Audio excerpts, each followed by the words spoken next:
Welcome Welcome to At the Table. at the table. I'm so excited. Third episode, and I'm really excited for this thing. We are talking about such a unique experience that is women experience. Especially I think it's different for women entrepreneurs and in the field we're in, and just badass boss babes that want to achieve a lot of things, which is what we grew up to be. And then you get introduced to motherhood and it shifts everything. Even though, did you ever think before motherhood that life would change as much?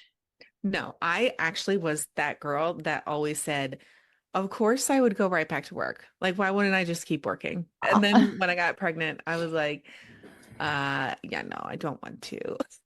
Yeah. I don't want to do that. Yeah. So you worked with us for quite some time, at least 3 years, 4 years. I think it was 4 years. Ooh, how fun. Okay, so you were with us for 4 years, which best time. Everyone loves you. It. People still ask. Obsessed. I still come back and do coverage. Yeah. And people look forward to it. Like I had to tell someone because she's like, hey, what's going on with Skylar? And I was like, don't worry, she'll be back soon, girl. She's like, okay. So they're really excited. But after here, your husband's in the Midwest, you move out to the Midwest and you work in a high volume integrity office. Yeah. And then you get pregnant. And yeah. So what was that transition like from, I mean, I feel like you're definitely an achiever. You're somebody who goes after things and then you have a baby. It was really hard, actually. Not even gonna sugarcoat it. It was even before he came, it was a tough transition for me because, okay, as a chiropractor, your job is very physical. And in the practice that I was in, it was high volume, and the adjustment style that we did was a little more heavy on the manual side. So I was working my body, and our patient load was like the Midwestern blue collar type of person. So hardy folks out there. They were hard adjustments that we were doing. And just like how the world worked around the time that I was pregnant and like progressing through my pregnancy, the other doctor that was in the office with me had an injury and was like not seeing any patients. So I was taking the whole load. So when I was like 6 months pregnant, I was seeing like 70 people a day. And I remember being like, I'm freaking exhausted. That's insane. For a reference, for anyone who's not, because this is not like a chiropractic specific podcast. So like I do want to give reference because every lesson in here is just if you're in business or in life, you're going to learn something. But every time you put a force in, like you've seen like videos, I'm sure online, if you haven't been to a chiropractor, the force that we put into a body comes back into ours. So injury rate's actually really high, but more like chronic injuries, issues, even when you're getting adjusted. Yeah, because it's the same move. And for women, there are some people who say like that torque that we do with certain adjusting styles torques our body, and it just can be really hard on even our like uterus and birth and how our pelvis is functioned. I actually think it adjusting that long in that way into my pregnancy affected my labor with him because my labor was really, really long. And it's because I think my pelvis and everything was twisted. Yeah. Even though I got my adjustments regularly. But anyway, so we had decided, my husband and I, like, all right, I'm going to stop working at 8 months. I think it was like 8 months. You went really far into pregnancy. Yeah. Because I came out to you guys and did coverage in October. And I didn't see any patients after that. Like that was my last hurrah. We were the closing. So I went from showing up to work every day during the week, having a very defined, like, this is what I'm going to do. This is how my day is going to be, to going to, I don't have any plan for my day. It's like really whatever I want to do with it. And that was actually, it sounds like it would be awesome, but it was really hard for me to like transition into. I think we all, as humans, structure is so good for us. Like if you ever get an opportunity where you're like working for yourself or you don't have a traditional job, like you have to create your own structure for like sanity. Yeah. It probably took me a whole month to figure out like a routine that worked well for me.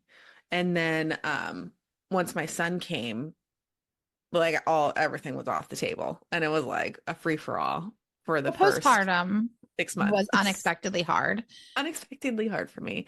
Um, for definitely, like, I would say the first 6 months.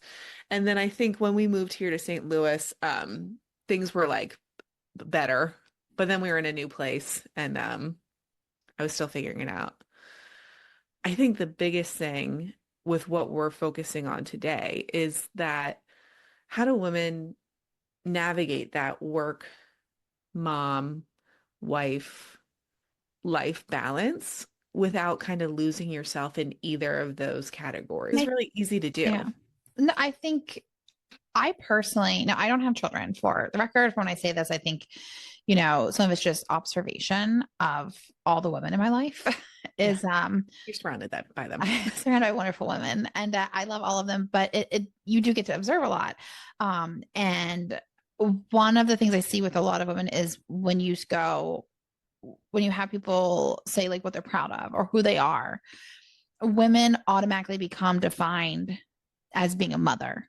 And the Mm-hmm. news does it too. Like our society does it. Like it defines you now as a person, and you're no longer Skylar, you're a mother to Cricket, right? And so like, Yeah. yeah, your mom. And there's, that's a great role to have. And I think it's really special. But I look at it as with people like, you're one of my closest friends. You are obviously a mom and a wonderful mom, but you're also so much more.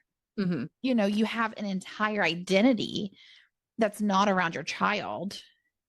And I feel like there's a lot of guilt on having that identity, or even giving a lot of women don't give themselves permission to have any other identity other than mom, because that's what's socially What's acceptable. glorified. And yeah, Yeah. well, even I feel like there's shame in saying, I'm a mom, I love my child, but I have this thing I love too. And this is also who I am.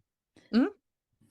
I like to think, because I think about this with my relationship with my husband too. Like, Cricket's not always going to be living with us. Like, he's not always going to be our focus, like immediate focus. Like, we need to maintain our relationship and have a really strong relationship, because it's going to be you and me once he goes out to college or whatever. And it's the same thing, like, you're the only one that's going to live with you your whole life. So you need to have a good relationship with yourself, because God forbid something happens to your partner too, like, it's going to be just you at some point. So how have you did the transition into motherhood. How have you held on to your identity that's not mom? I think by honestly having, for me, I fill my cup a lot by like creating things, like Mm, thinking something up and then like making it into existence. And that could be something as small as a knitting project.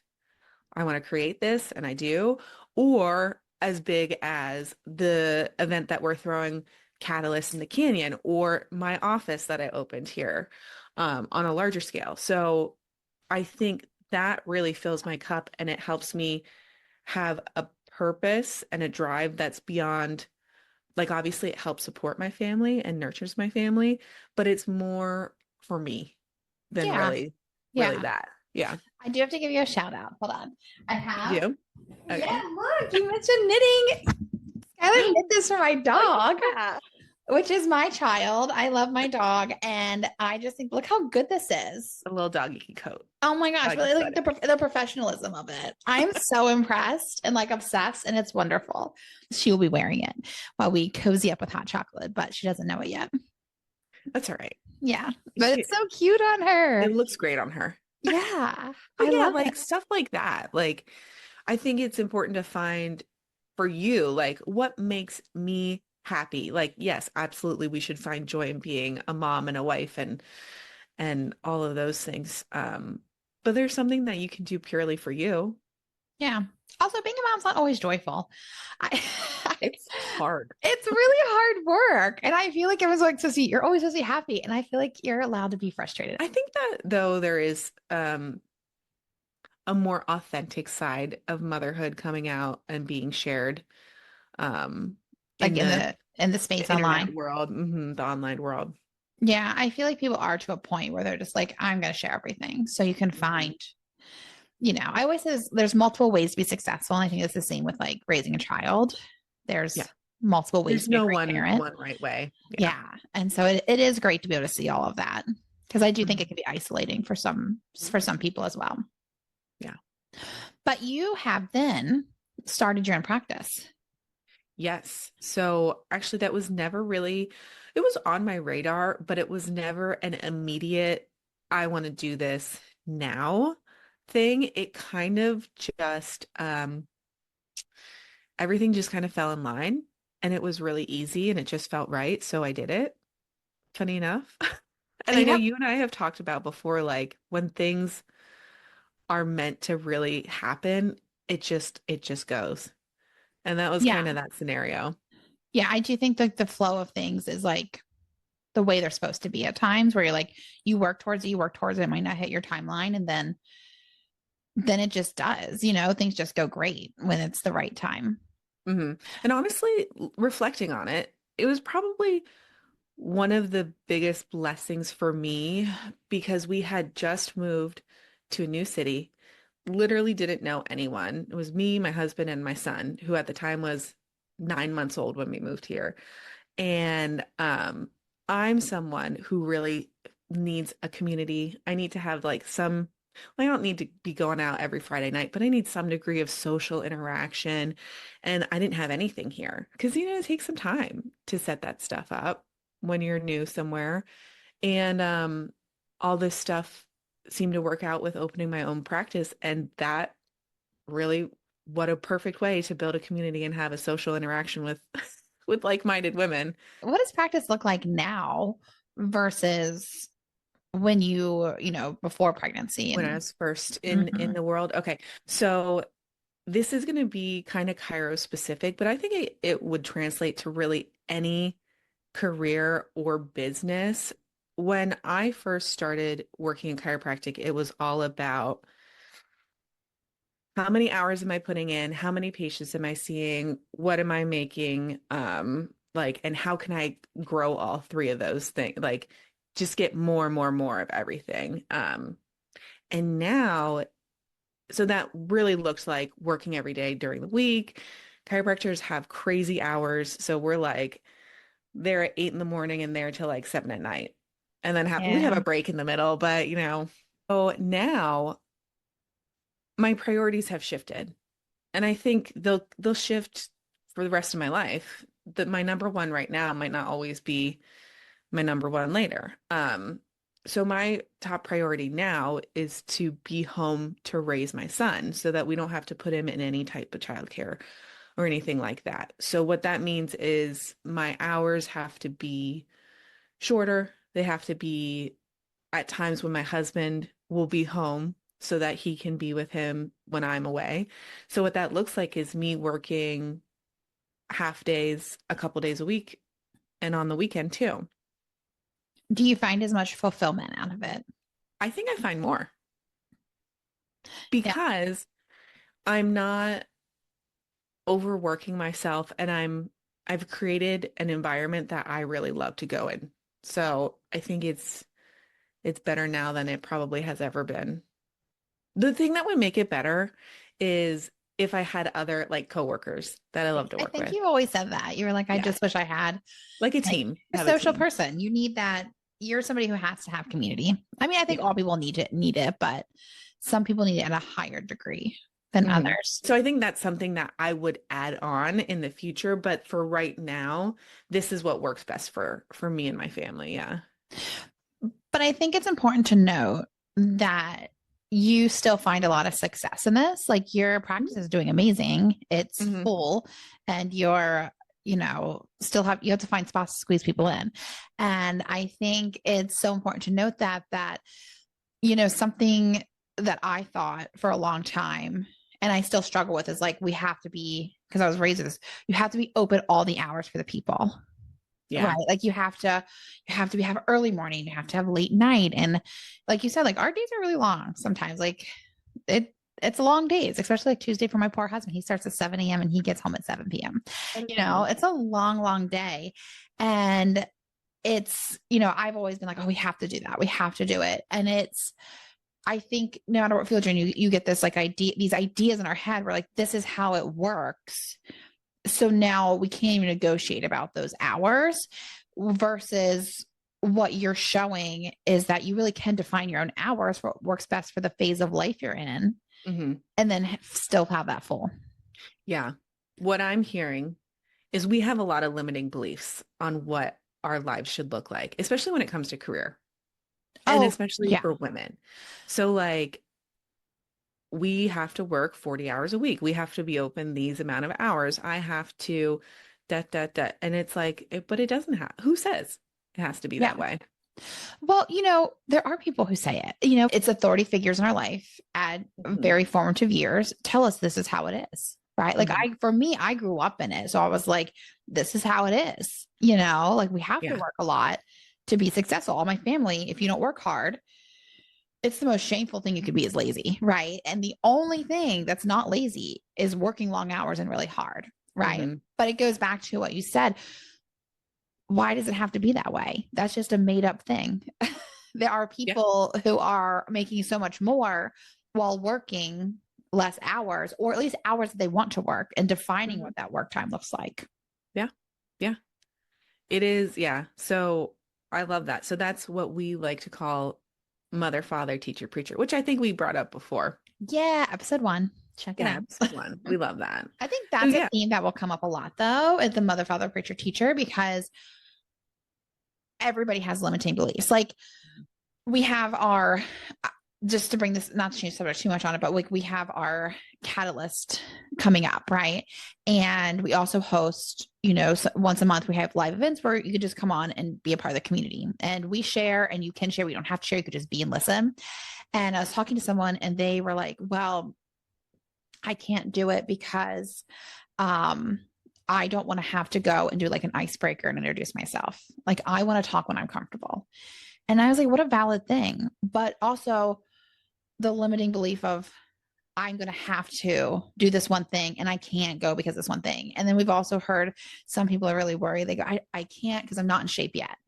So Yeah. that we see this anytime there's something a little scary and new, or and it shows up in all of our lives where it's like whenever we go we can't do this, we always have to ask like where does that belief come from, Mhm. right? Like it's usually a deeper fear that's showing up. I will say, I feel like I worked through a lot of that stuff before even getting to the point of opening my own practice so that it was easy for me to be like, listen, I'm gonna I'm gonna do it my way and we're gonna like it. It takes a lot of confidence to say I'm going to do it my way and still be successful.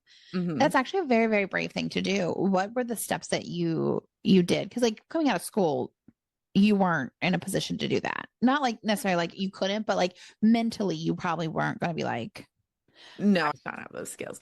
So there were a couple things my husband and I talked about that were like, okay, well, we needed this, and this to be the case, and then we can make it work. I wanted a location that was in an area of the city that I liked, which I found. I wanted a space that I wanted to keep my overhead really low because I'm not going to be working a ton of hours. There's only so much money you can make in a finite amount of time. So I was like, we need to keep the overhead as low as possible, and we're going to be cash because I can't be bothered with running after insurance payments. I mean, it adds hours a week, hours and Yeah. hours a week. Yeah.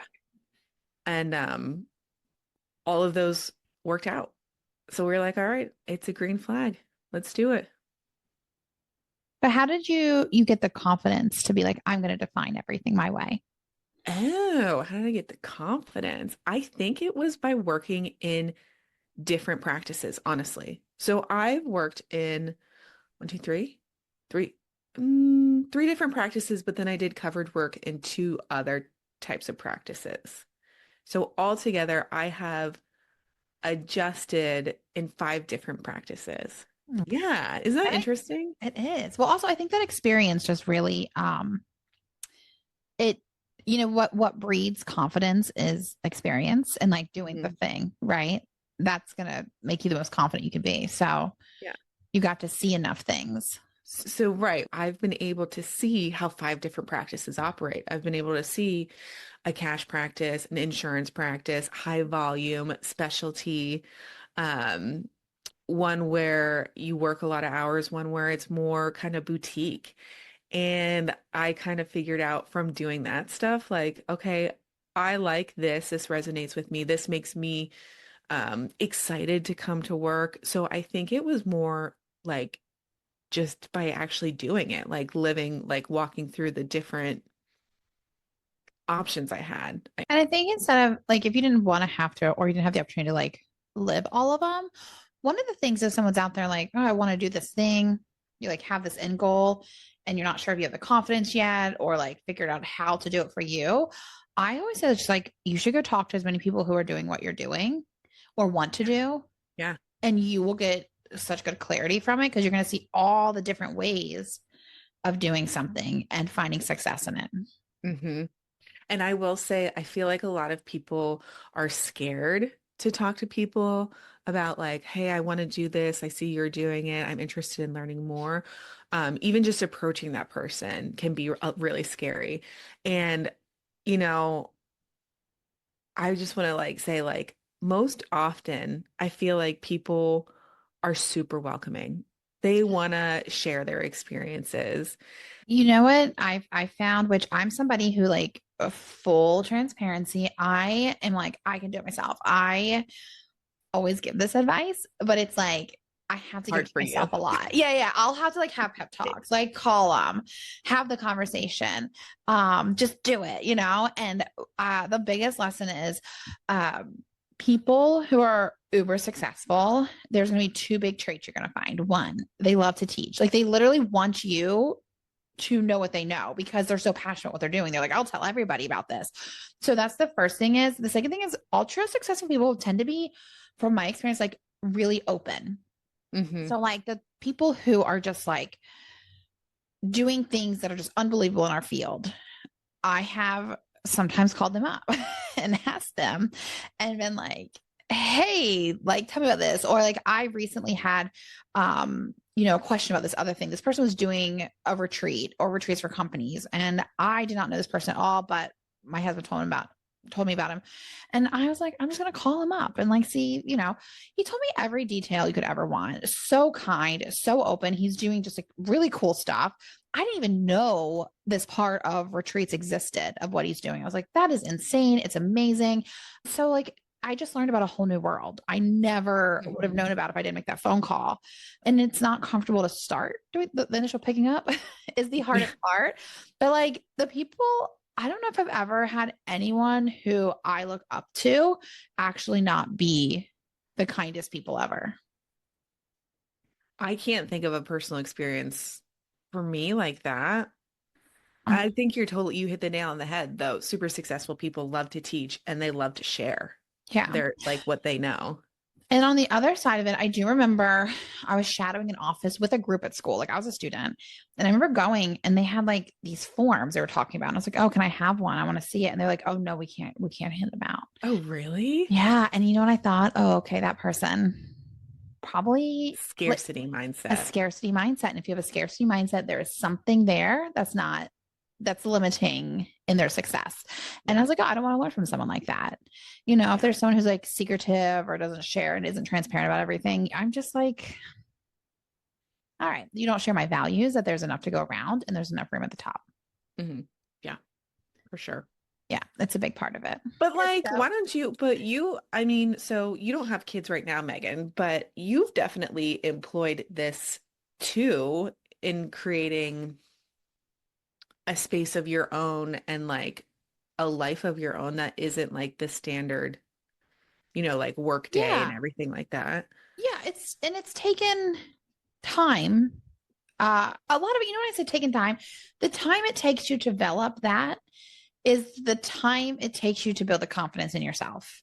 Because I really fell into the whole, I have to work really hard. I have to hmm do these things.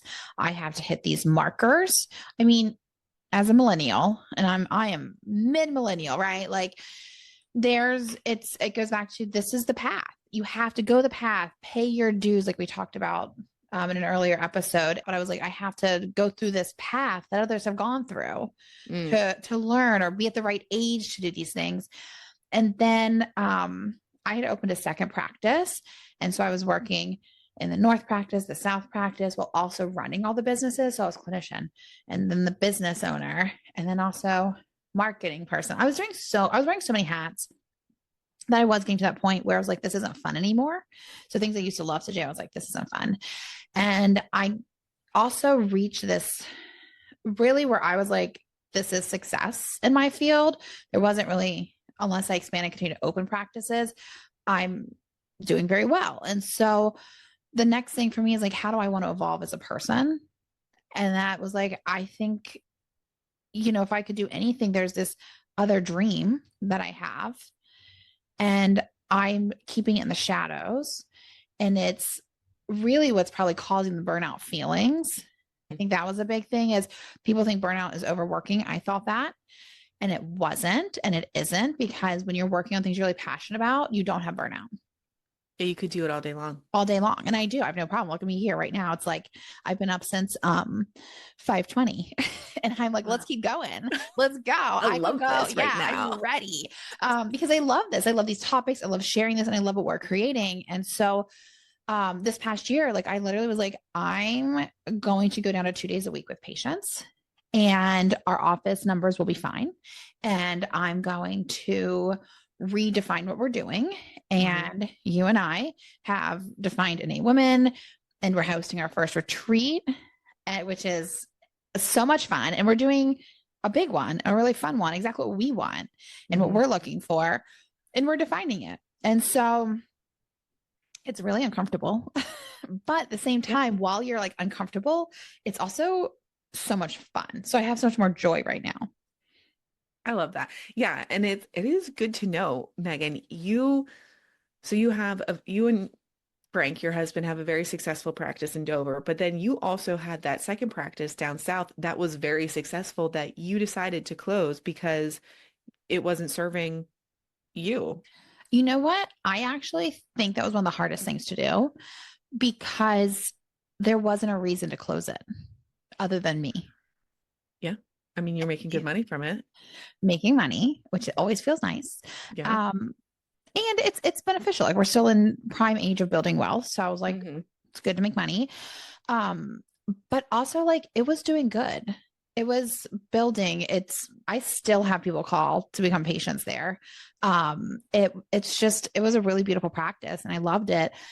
And then I had to say, I had to kind of like be okay saying I'm the one that's not happy. And despite having what looks like a lot of success, I'm going to walk away from that to pursue something else, which is scary. Yeah. But also awesome. Yeah. Initially, I think it took me like a good 3 months to deal with those emotions of like, okay, I'm not a failure, but I'm also like closing down and walking away from something that I thought I wanted for a really long time. Yeah. And then I'm going to redefine things for and I'm going to be more, okay, this actually was a big insight of healing this is I'm going to be really honest with what I want, because what I want doesn't fit into the societal expectations. And that includes not just like broad society, but like my family society and my community. It's going to look it could be rejected by my community and those that I belong to. Yeah. And so I was like, I got kicked back from it. Not in like a mean way, just in we're worried. Why would you do that kind of way? People like when you fit something that makes sense to them. Yeah. Yeah. And if you don't fit that, it makes other people uncomfortable too. And so this year was a big transition, but I find now that there's so much joy in it. And just like you find in your practice, like I feel like you love going to your practice. Yeah, it's so much fun. And so it's like, I would encourage anyone, if you have this thing in the shadow that you always think about, but you ignore because it doesn't fit into what you're supposed to do, you should just do it, because it's not as scary as we are making it out to be. It's only scary because it's in the shadows. And then it's also like the joy and that your soul lights up, because if you're thinking about it all the time, like you want to do it. Yeah. This is your sign. Yeah. This is your sign. Yeah. This is your sign. So do And it. this is an encouragement. If you need community and you're like, I'm nervous, but I'm going after this, just call us. We're here. We're here to Yeah. help support you through that. What would you say for those though that are, because we're gonna close this one up, but like for those that are getting ready to go into motherhood Hmm. and are chiropractors, what is your best advice for them? I think if you're in our field and you want to become a mother, um, I think you have to look at your different options because you don't really know how you're going to feel about what you want to do career-wise and like raising your child-wise until kind of like they're here. Mm. Because a lot of women, it can go both ways. A lot of women will be like, I want to stay home full time. And then they get to that and they're like, I can't do it. Mm. It's too much. And then, or there's the opposite. You're like, I want to go back to work. And then you're like, I could never go back to work. So I think having a plan for both options or like a hybrid is probably in your best interest because there's nothing wrong in ever pivoting or changing your plans, but if you can kind of figure it out on the front end, it would make your life a lot easier. But it's also just permission. You can choose what works best for your family, and it's Yeah. okay. Yeah. And I also will say like as a mom, also just like as a woman in general in business and doing things, you kind of have to have a little bit of thick skin because people are going to share their opinion and sometimes it's rude and fun. Like I remember when I was like very pregnant with my son for whatever reason. And I don't know why this sticks with me so much because I feel like I thought it was so wildly inappropriate for people to just be asking so candidly. Everyone asked me like, "Oh, are you going to stay home with them? Are you going to go back to work?" And everyone, it didn't matter what I would have said. Everyone would have shared with me their opinion either way. And I had Yeah. someone, a patient, where I was like, "Oh, I'm going to stay home with him." And she goes, "Oh, no, you don't want to do that." And I was like, "Yes, I do." Yeah, that's Yes, I hard. do. That is hard to hear that. But I guess the thick skin is for sure. But I think, you know, what also is just like knowing whose opinion matters to you. Like they're telling you what their limiting beliefs are Hmm. when they say things like that. Oh, for sure. Yeah. Yeah. Well, I think this was a great share. If anyone for we have our lives every once a month. You can hop on. We have them posted on innatewomen.com. We can hop on and join these conversations live. So if you have a topic you want to talk about, or if you have things you want to share because you've been going through Mhm. these and you have questions, we are going to be having a live where you can hop on and ask all the questions you want to ask and listen to us Yeah. talk about the fun topics. Yeah, for sure. Yeah. All right. Well, thanks for joining us at the table. We'll see you next time. Bye.